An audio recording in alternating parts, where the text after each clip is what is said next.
Hi అండి, welcome back to Santhu kitchen. ఈరోజు కాకరకాయ ఫ్రై ఎలా చేసుకోవాలో చేసి చూపిస్తాను. ఇలా రౌండ్గా విరగకుండా ఎలా చేయాలో ఈజీగా చేసుకోవచ్చు.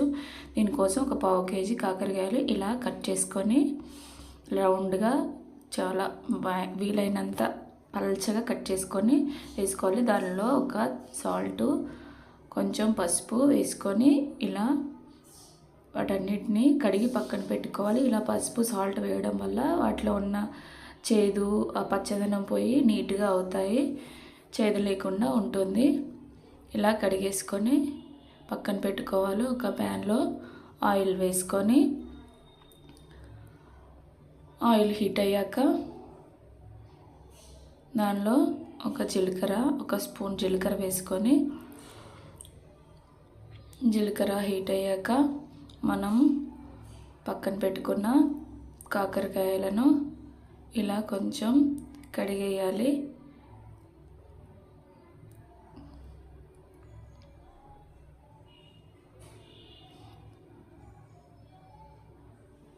ఇలా కడిగేసుకొని కాకరకాయలను వాటర్ లేకుండా తీసి ఆయిల్లో వేసుకోవాలి.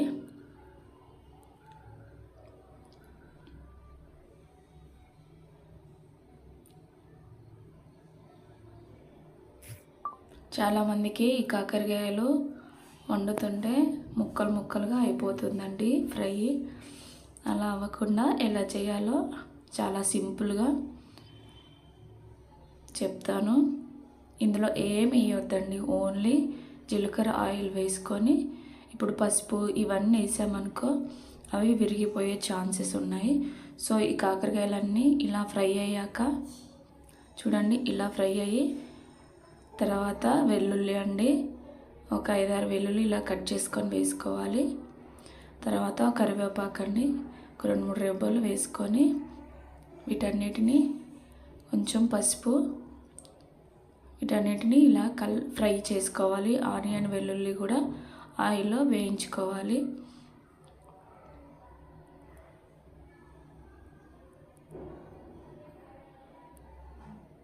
ఇవి వేగాక మీ రుచికి సరిపడినంత చూడండి, చాలా వేగిపోయాయి. రుచికి సరిపడినంత కారం వేసుకోవాలి.